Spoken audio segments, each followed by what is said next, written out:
যেভাবে লেখা আছে সেভাবেই বলছি। আসসালামু আলাইকুম মাহফুজ ভাই।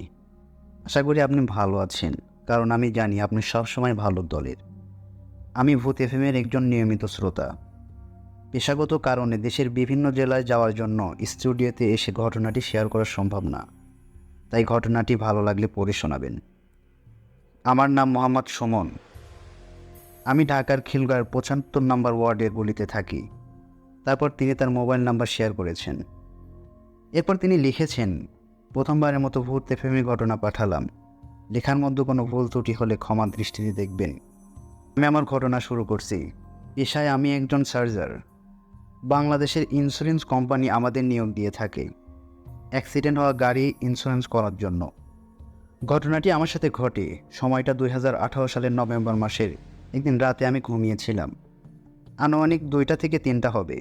হঠাৎ আমি চক্ষু খুলে দেখলাম একটা কাঠের পুতুল আমার ডান দিক থেকে খাটের নিচ থেকে উপরের দিকে ভেসে উঠেছে আর বিকটভাবে হাসছে। পুতুলটা অদ্ভুত রকমের ছিল দেখতে।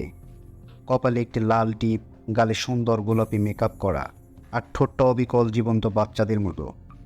হাসিটা একটা ছোট্ট বাচ্চার মতো লাগছিল। মুহূর্তের মধ্যে আমার মনে হচ্ছে আমার দম বন্ধ হয়ে আসছে। আমি হাসিটা সহ্য করতে পারছি না। হাত দিয়ে চেষ্টা করলাম, কিন্তু মনে হচ্ছে কেউ আমার হাত ধরে রেখেছে। আমি অনেক চিৎকার করলাম, অথচ পাশে ঘুমিয়ে থাকা আমার ছোট ভাই কোনো আওয়াজই পেল না। এর মধ্যে ফজরের আজান হলো। সাথে সাথে দেখলাম সব কিছু স্বাভাবিক। আমার সারা শরীর ঘামে একদম ভিজে আছে। আমি ভাবলাম হয়তো স্বপ্ন দেখেছি, আমার মনের ভুল। সব কিছু স্বাভাবিকভাবেই নিলাম। ঘটনাটি এখানেই শেষ হলে পারত, কিন্তু হলো না। পরের দিন অফিসের জন্য বের হলাম। এর মধ্যে বস আমাকে ফোন করে জানালেন নওগাঁ জেলার একটা গাড়ি অ্যাক্সিডেন্ট হয়েছে, আমাকে ইমার্জেন্সি যেতে হবে। বলে রাখা ভালো, সাধারণত ঢাকার বাইরের কাজগুলো আমাদেরকে আজকে নিয়োগ দেওয়া হলে চলে যাই রাতে, যেন পরের দিন সকালে ফিরে আসতে পারি। অনেক সময় সন্ধ্যা বা রাত 12টা বেজে যায়।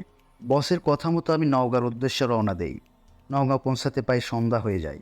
নওগাঁ জেলার কাজীপাড়া এলাকায় গাড়ির মালিক আমাদের নিয়ে যান। গাড়িটি দেখার জন্য ঘটনাস্থলে গিয়ে গাড়িটির ছবি তুলতে থাকি এবং গাড়িটির ক্ষতিগ্রস্ত হিসাব করতে থাকি। গাড়িটি ছিল কার্গো ট্রাক, সেটা ব্যাপকভাবে ক্ষতিগ্রস্ত হয়েছে। গাড়ির মালিক জানান, গাড়িটি চলন্ত অবস্থায় নিয়ন্ত্রণ হারিয়ে রাস্তার পাশে গাছের সাথে ধাক্কা খায়, ফলে সামনের অংশ দুমড়ে মুচড়ে যায় এবং চালক ঘটনাস্থলেই মারা যায়।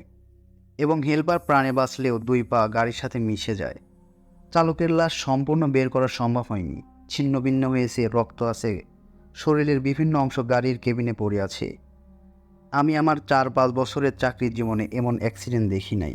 আমি সাথে সাথে বমি করে দিয়েছি। গাড়ির মালিককে বললাম, আপনি গাড়িটি ধুয়ে ফেললেন না কেন? উনি বললেন, ইন্স্যুরেন্স কোম্পানি বলেছে আপনি না আসা পর্যন্ত যেন হাত না দেওয়া হয়। এমন সময় দেখলাম, তা আমাকে এতটাই অবাক করলো যে, যার জন্য আমি মোটেও প্রস্তুত ছিলাম না। গাড়িটির সামনের হেরাগে ঝোলানো একটি কাঠের পুতুল, যা আমার রাতের ঘরে দেখতে পাওয়া সেই পুতুলটির মতো। আমি পুতুলটা হাতে নিয়ে দেখছি, অবিকল। আমি রাতে যে পুতুলটা দেখেছি সেটা আমি ভাবতে লাগলাম, এটা কি করে সম্ভব। যাই হোক, কাজ শেষ করে আমি বাস স্ট্যান্ডে বসে যাই। সন্ধ্যা 7টার বাসে উঠি। ঢাকা ফেরার পথে আমার মাথায় শুধু একটা কথাই ঘুরপাক খাচ্ছে, এটা কি করে সম্ভব। রাতে যা দেখেছি তা হয়তো হ্যালুসিনেশন হতে পারে, কিন্তু একটু আগে যা দেখলাম তা কি বলবো। বাসায় ফোন করে জানালাম, আমি ঢাকা ফিরতে ফিরতে আমার অনেক রাত হবে। এখন রাত প্রায় 2:30। আমি এয়ারপোর্টে নামলাম। সেখানে কিছু সিএনজি দাঁড়িয়ে ছিল। আশ্চর্যের বিষয় হলো, বাস থেকে নেমে কাছে যেতেই প্রায় সবগুলো সিএনজি একদম ফাঁকা। পুরো রোড একদম ফাঁকা। আমি একা একা দাঁড়িয়ে আছি। এমন সময় একটি সিএনজি এসে থামলো আমার সামনে। জিজ্ঞাসা করলাম, ভাই, বনশ্রী বাজারের সামনে আমার বাসা যাবেন? উনি বললেন, হ্যাঁ যাব। টাকার কথা জিজ্ঞেস করলাম না, কারণ আমার আর কোনো উপায় নেই, আমার বাসা যেতেই হবে। অন্ধকারে চালকের চেহারাটা দেখতে পেলাম না। যাই হোক, আমাকে তুলে সে গাড়িটি স্টার্ট দিল। একটু পর জিজ্ঞাসা করলো, ভাই, এত রাতে কোথা থেকে আসলেন? আমি উত্তর দিলাম, নওগাঁ গিয়েছিলাম অফিসের কাজে, ফিরতে রাত হয়ে গেল। উনি আমাকে বললেন, গাড়ি অ্যাক্সিডেন্ট করেছে, ওটা দেখতে। আমি খুব ভয় পেলাম। বললাম, আপনি কিভাবে জানলেন? এমনি কাল রাত থেকে যা ঘটছে আমার সাথে।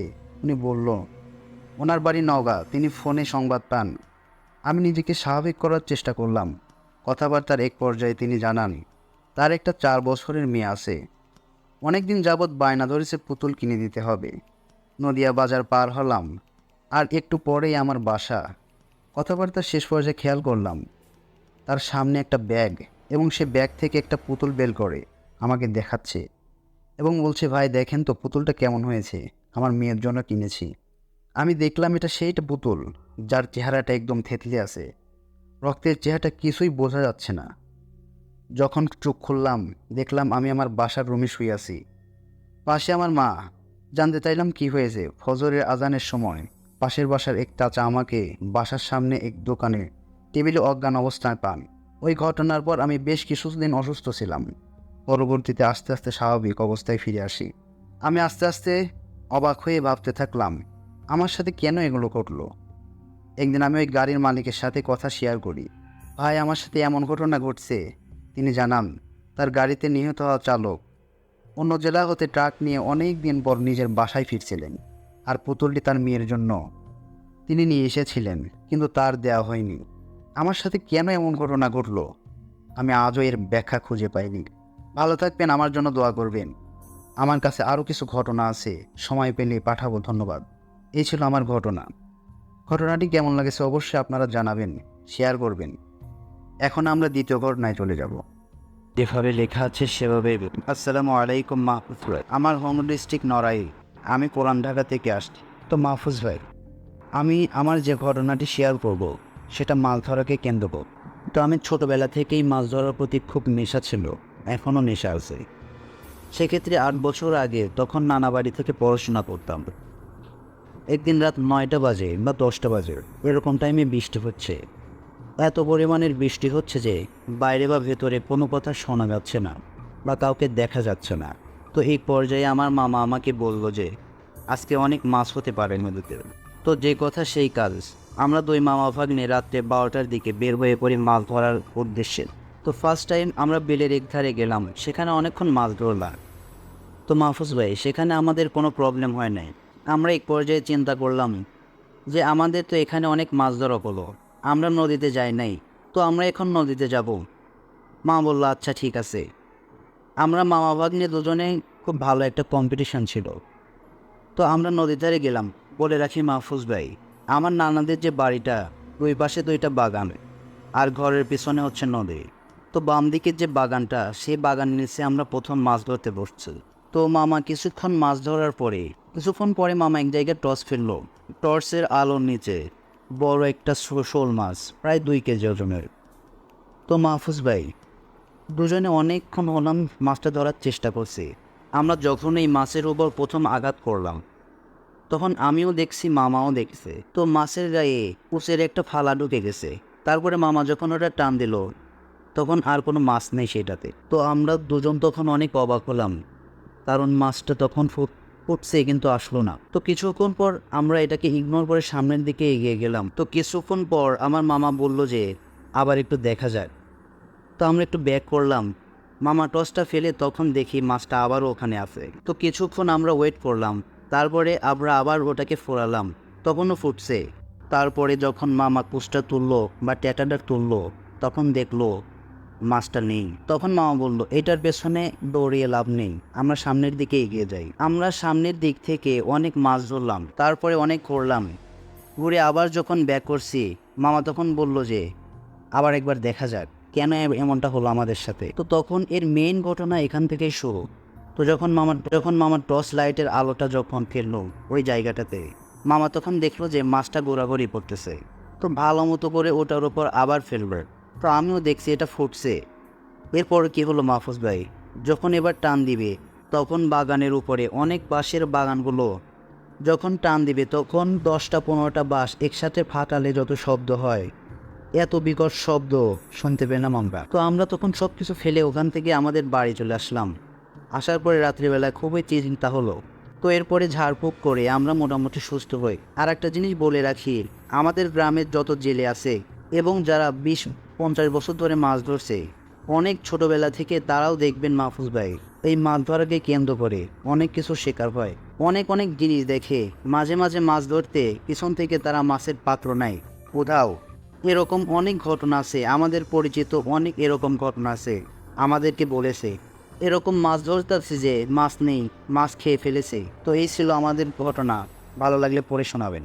ধন্যবাদ। আমার একটা মেইল আছে, আপনাদের সাথে শেয়ার করব। তো যেভাবে লেখা আছে আমি ওইভাবে আপনাদের পড়ে শোনাবো। আসসালামু আলাইকুম মাহফুজ ভাই, আশা করি ভালো আছেন। আমি জানি আপনি সবসময় ভালো দলে থাকেন। 7 দিন অপেক্ষা করার পর আপনাদের ভূত ইভেন্ট প্রোগ্রামটি শুরু হলো। তো আমার জীবনে খুব ভয়ঙ্কর একটি ঘটনা ঘটেছিল, যা কিনা আমার জীবনের অনেক বড় একটি দাগ হয়ে আছে। আর এই ঘটনাটি আজকে শেয়ার করব আপনাদের সাথে। অনুরোধ করব ঘটনাটি যদি ভালো লাগে পড়ে শোনাবেন। আমার নাম আবেবিন ইসলাম, আমি অনার্স প্রথম বর্ষে পড়ি। আমি যে ঘটনাটি বলে শোনাতে যাচ্ছি তা ঘটেছে আজ থেকে অনেক বছর আগে। তখন আমার বয়স 10 বছরের মতো। আমরা থাকতাম মানিকগঞ্জের মাগুরা গ্রামে। ছোটবেলায় আমি যখন আমার মায়ের গর্ভে ছিলাম, ঠিক তখন আমার মায়ের সাথে এক অদ্ভুত ঘটনা ঘটেছিল। তারপর থেকে আমার জীবনটা কেমন যেন বদলে যায়। তার আগে জানিয়ে নেওয়া দরকার, আমাদের গ্রামটি ছিল অপূর্ব সুন্দর, সবুজ সরল মানুষের ভরপুর। আমাদের গ্রামে আমি তখন অনেক ছোট। তখন দেখেছি বিদ্যুতের ছিটে ফোটাও নেই। সন্ধ্যার পরে যে যার ঘরে খিল লাগিয়ে শুয়ে পড়তো। রাত 7টা-8টা মানে গভীর রাত। আমি যখন আমার মায়ের গর্ভ ছিলাম, সেদিন ছিল শনিবার। যথারীতি পানি আনার জন্য ঠিক সন্ধ্যা 7টার সময় মা বের হন ঘর থেকে পানির জন্য। অবস্থাতেই মা ঘর থেকে বের হওয়া নিষেধ ছিল, কিন্তু আশেপাশে কেউ না থাকার কারণে মা পানি আনতে বের হয়ে যায়। তো আমাদের যে কলটি ছিল ওইটা বাড়ির অনেক দূরে এবং শেষ প্রান্তেই বলা যায়, এবং তার কাছে ছিল একটি কুয়া। গ্রীষ্মকালে সেই কুয়ার পানি এতটাই নিচে থাকতো যে মার জন্য সেখান থেকে পানি তোলা ছিল কষ্টকর। তারপর মা কল থেকে পানি আনতে যায়, আর কলটি ছিল একটি বিশাল ইজল গাছের নিচে। পানি ভরছিল তখন, গুটগুটে অন্ধকার সব দিকে। হঠাৎ করেই মনে হলো কে যেন ফিসফিস করে হাসছে হিজল গাছের গোড়ায় বসে। গুটগুটে অন্ধকার, গুটগুটে অন্ধকার, সে হাসি যেন মায়ের শরীরের রক্ত হিমশীতল করে দিল। এবং কিছু বুঝে ওঠার আগেই মা তাকালেন হিজল গাছের গোড়ায়। ছোট্ট একটা শিশু অদ্ভুতভাবে হাসছে মায়ের দিকে তাকিয়ে। মা ভাবলেন হয়তো পাড়ারই কারো একজনের ছেলে হবে। এই সময় এই শিশুটি কোথা থেকে আসলো? এত রাতে মা ডাকলেন, এই ছেলে, এই ছেলে, তোমার বাড়ি কোথায়? কিন্তু ছেলেটা কোনো কথাই বলল না। এরপর মা যেটা দেখলেন সেটা দেখার জন্য মোটেও উপস্থিত ছিলেন না। হঠাৎ করেই ছেলেটা একটি ভয়ঙ্কর রূপ ধারণ করলো, এবং তা দেখে মা সেখানে অজ্ঞান হয়। তারপরে মাকে বাড়ির সবাই খুঁজে না পেয়ে কলের পাড়ে যান। তারপরে অচেতন অবস্থায় খুঁজে পান। এই ঘটনাটি ছিল আমার জন্মের আগের ঘটনা, এবং জন্মের পরে আমি নাকি সব সময় উপরের দিকে তাকিয়ে থাকতাম। সবাই বলতো তোরাই ধরেছে, কবিরাজ দেখানো হয়েছিল আমাকে। সেই ছোটবেলা থেকে আমার গলায় অনেকগুলো তাবিজ ঝুলত। আমার এক চাচা অনেক দূর থেকে কোনো এক বড় কবিরাজের কাছ থেকে একটি তাবিজ এনে দিয়েছিলেন, এবং বলেছিলেন আর যাই না করি এই তাবিজটা যেন নাকের গলা থেকে। এভাবে কেটে যাচ্ছিল দিন। বাবা ঢাকায় চাকরি করে, মাসে 2-1বার বাড়িতে যান, আর বাড়িতে বাকি সময় আমি আর আমার মা থাকি। সেদিন ঘন বর্ষা, এখনও পরিষ্কার মনে আছে। সেই দিনটি ছিল শনিবার। স্কুল শেষ করে আমার বাড়িতে ফিরতে বেলা হয়। হাত মুখ ধুয়ে কিছু খেয়ে পড়তে বসেছি। হঠাৎ করে মা এসে বলল, চল তো মাথায় তেল দিই। আমিও রাজি। তেল দিতে গিয়ে হঠাৎ মা বলে, কিরে তোর গলায় সেই বড় তাবিজটা কই? আমি খুব অবাক হয়ে লক্ষ্য করলাম আমার গলায় সেই বড় তাবিজটা নেই। তো কোথাও একটা পড়ে গেছে।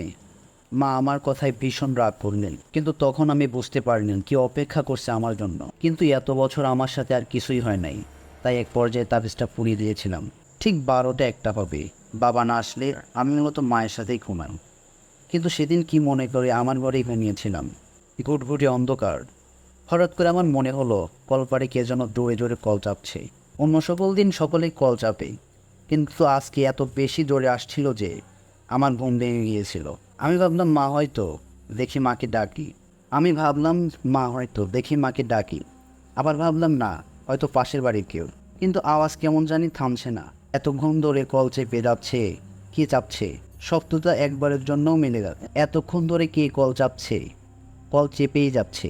শব্দটা একবারের জন্য মিলে গেল। আমি কান খাড়া করে রাখলাম। মনে হচ্ছে আমার জানালার পাশে কে যেন দাঁড়িয়ে আছে।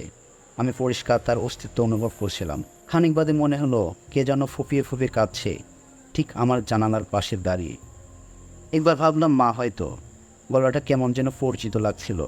কান্নার শব্দটা আস্তে আস্তে বাড়তে লাগলো। ভয়ে আমার রক্ত পুরো হিমশীতল হয়ে গেছে। কে কাঁদছে এমন করে?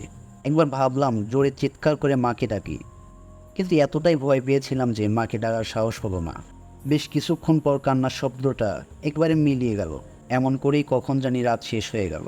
শুনলাম দূরে কোথাও আজান হচ্ছে। কোনো কান্নার শব্দ নেই, কোনো কল চাপার শব্দও নেই। পরের দিন সকালে উঠে স্কুলে চলে গেলাম, মাকে কিছুই বলিনি।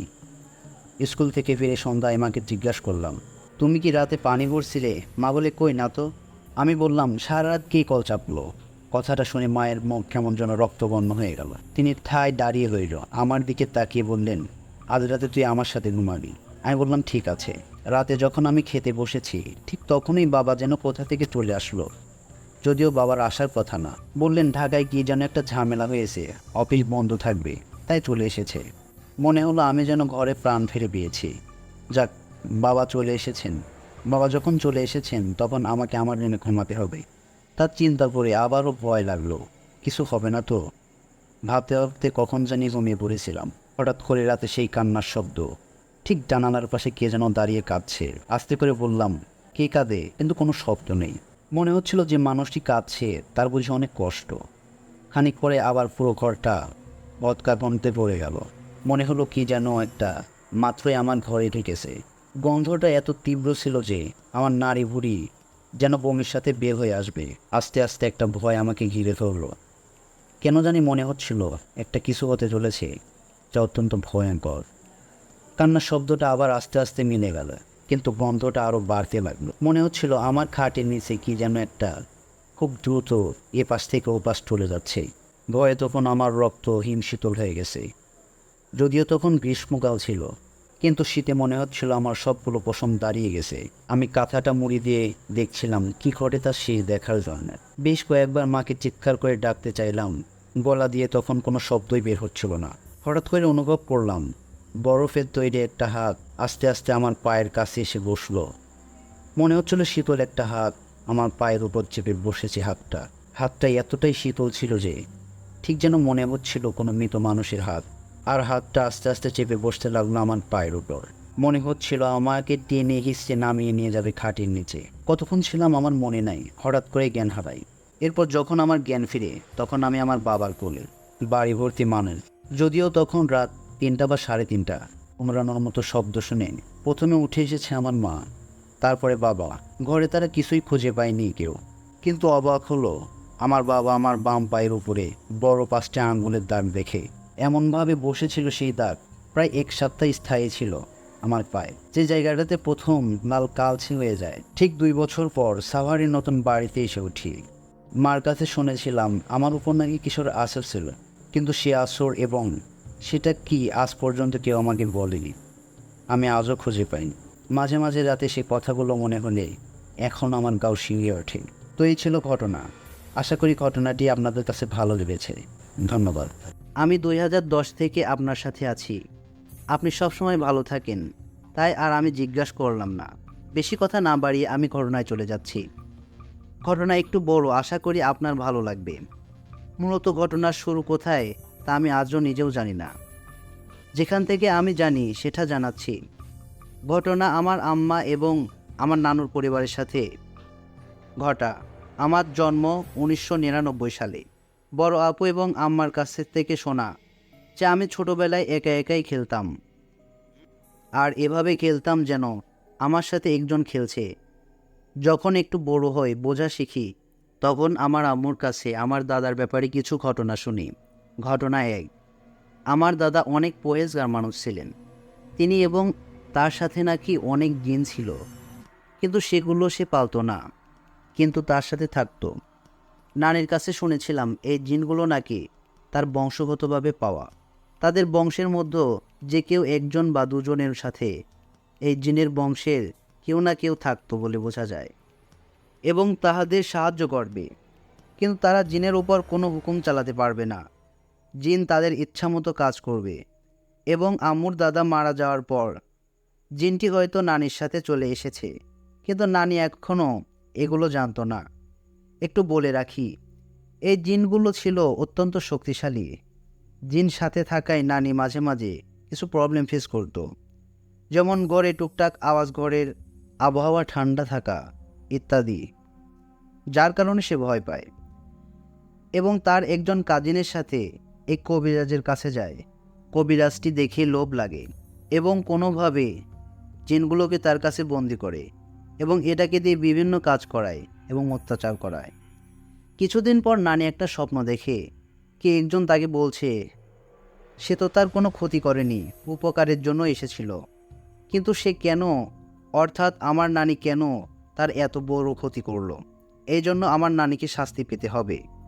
আমার পূর্বপুরুষের দোয়া থাকবে এবং পরবর্তী প্রজন্ম উন্নতি হবে এবং আমার নানি একদম ফকির হয়ে যাব এবং সে জানালো আমাদের উপর অনিষ্ট হবে। যে কথা সেই কাজ। নানার অঢেল জমি জমা থাকা সত্ত্বেও আমাদের সংসারের অবনতি হতে থাকে। কিছুদিন পর নানার ক্যান্সারে ধরা পড়ে। তারপর সমস্ত জমি জমা বিক্রি করেও তাকে বাঁচানো যায়নি। যেদিন সর্বশেষ ফসলের জমি বিক্রি করা হয় নানার ঔষধের জন্য। কয়দিন পরে আমার নানা মারা যান। একে একে নানি তার সব মেয়েদের বিয়ে দেন। সর্বশেষ এই পরিবারটি ঋণের চাপে পড়ে যায়। এখনও কাটিয়ে উঠতে পারেনি। আমার মামাদের সবাইকে দেখতেন, প্রত্যেকের ট্যালেন্ট, তারা আজ পর্যন্ত কোনো উন্নতি করতে পারেনি। ঘটনা 2। আমি ছোটবেলা থেকে ছিলাম প্রচণ্ড ধর্মপ্রেমী। আমার ছোট মামা একজন হুজুর। মাঝে বলতো, আমার ভাগ্নির মধ্যে যে নূর আমি দেখছি তা খুব কম মানুষের মধ্যে থাকে। আমি কোনো বিপদ হওয়ার আগে তা কেমন যেন বুঝতে পারি। স্বপ্নে দেখতাম বুকের মধ্যে আটকে উঠত। এভাবে চলছিল দিন। আমি কোরআন পড়া শিখে আমার সাথে যারা পড়তো সবার থেকে দ্রুত আর আমার আরবিতে সূরা লেখা দেখে অনেক অবাক হয়ে যেত। আমার বাড়িতে কিছু ঝামেলা হওয়া, পড়ালেখা করতে আমাকে পাঠানো হয় রাজশাহীতে। স্যারকে প্রমিস করেছিলাম যে এলাকার বাইরে নাম কাউকে বলবো না, তাই বলতে পারছি না। আমি এবং আমার সাথে কিছু ছেলে আমরা একসাথে স্যারের বাড়িতে থাকতাম। আমি যখন ক্লাস 6-এ পড়ি, স্যারের বাড়ি দোতলা।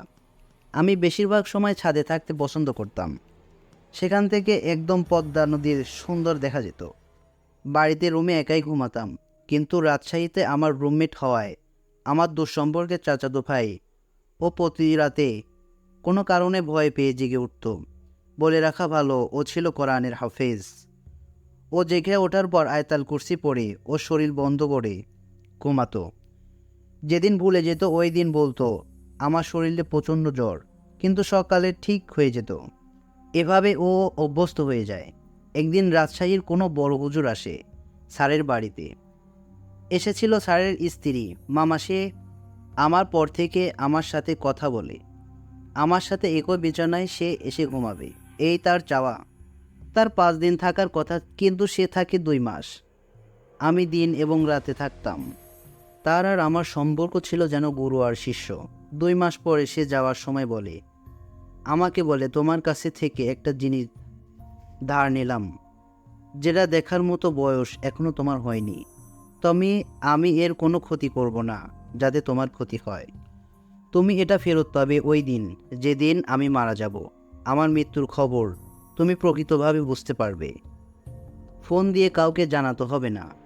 ওই দিন তোমার সব কিছু মনে পড়বে একটা জিনিস দেখে। এই বলে উনি চলে গেলেন। ওনার কথার আগামাথা কিছুই বুঝলাম না। 1 মাস পর আমার মেজাজ খিটখিটে হয়ে গেল।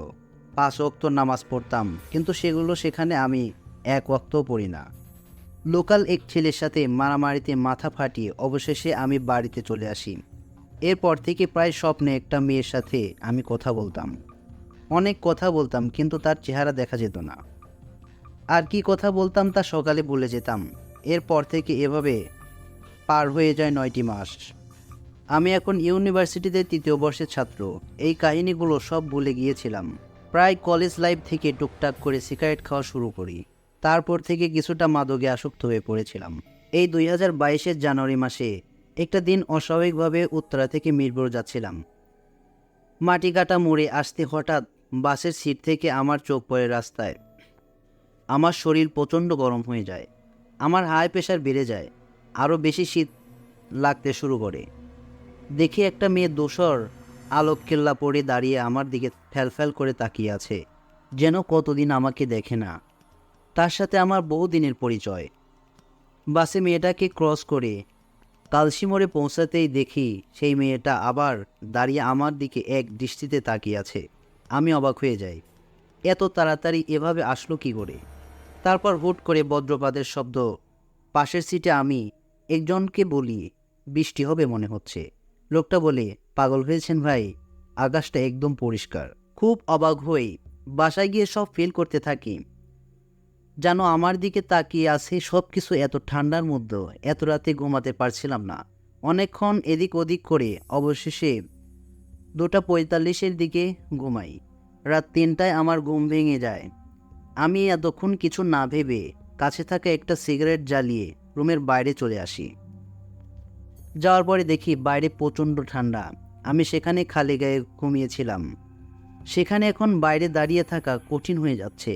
সিগারেট শেষ হয়ে হাত মুখ ধুয়ে আবার ঘুমিয়ে যাই। আধা ঘুম আমার শরীর একটা অদ্ভুত সৃষ্টি হয়। আমি ফিল করি আমার দিকে কেউ অপলক দৃষ্টিতে তাকিয়ে আছে। চোখ খুলতে দেখি একটা কালো ধোয়া, কুৎসিক রিপিট, কুণ্ডলি পাকানো একটি কুকুর বসা, চোখ দুটি লাল, তাকিয়ে আছে। আমি সচরাচর এগুলো দেখে ভয় পাই না, কারণ ছোট থেকেই এগুলো দেখে বড় হয়েছে। তবুও কেন যেন ভয় লাগছিল। আমি ঘুমিয়ে পড়ি এবং আমি অনুভব করি কাউকে জড়িয়ে ধরিয়ে আছি, এবং কিছুক্ষণ পর আজান পড়ে। তখন আমার চোখ খুলে যায়। সামনে তাকিয়ে দেখি কোনো কুকুর নেই, তবে আস্তে আস্তে দেখতে পেলাম সেই কুকুরটা দেওয়ালের সাথে আস্তে আস্তে মিশে গেল। তখন আমার মনে হলো আমি তো রুমে একাই, তাহলে আমার গায়ে হাত রাখলো কে? আর ভয়ে আমি জড়িয়ে ধরলাম তাকে। আমি আম্মুকে সবটাই জানাই। সাথে সাথে আমার রাজশাহীর সব ঘটনা মনে পড়ে যায়। তাহলে কি হুজুর মারা গিয়েছেন? ওখানকার কারো সাথে যোগাযোগ না থাকায় আমি এখনও জানি না। মাহফুজ ভাই, আম্মু বলল সেই বড় হুজুর ফোন দিচ্ছে। আমি মানা করলাম, বললাম যে মা, আর আমার সাথে যা ঘটছে আমার সাথে হোক, তা আমি চাই না। মাহফুজ ভাই, আমি ছোট্ট একটা জব করতাম, ফেব্রুয়ারিতে প্রমোশন হয়ে যায় আলহামদুলিল্লাহ। আমিও আস্তে আস্তে পরিবর্তন হতে শুরু করেছি। সকল মাদকদ্রব্য ত্যাগ করে নিজ থেকে এখন টুকটাক সিগারেট খাওয়া হয়। এছাড়াও ছেড়ে দেব সব কিছু, সময়ের ব্যাপার। এবার মনে হচ্ছে আমি আমার আসল আমিকে ফিরে পেয়েছি। এতদিন অন্য কেউ ছিলাম। নামাজটা আবার রেগুলার করার চেষ্টা চলছে। আমার মনে হচ্ছে এমন পরিবর্তন দেখে সবাই অবাক। আর বেশি বড় করব না, আমার জন্য দোয়া করবেন। আর ঘটনাটি ভালো লাগলে আপনার শ্রোতাদেরকে পড়ে শোনাবেন। ভূত.com অফিসিয়াল আর আমার অনেক প্রিয় একটি প্রোগ্রাম। যাই হোক, করোনা কারি করেছি আফরান ভাইয়ের মতো। আর ভূত.com অফিসিয়ালের জন্য রইল অনেক অনেক শুভকামনা। গুছিয়ে লিখতে পারিনি বলে ভুল ত্রুটি ক্ষমা করবেন। নাম যে জন্য গোপন রাখলাম, আমার পরিবারের উপর সমস্যা হতে পারে। আল্লাহ হাফেজ। সম্পূর্ণ ঘটনাটি শোনার জন্য আপনাদের সবাইকে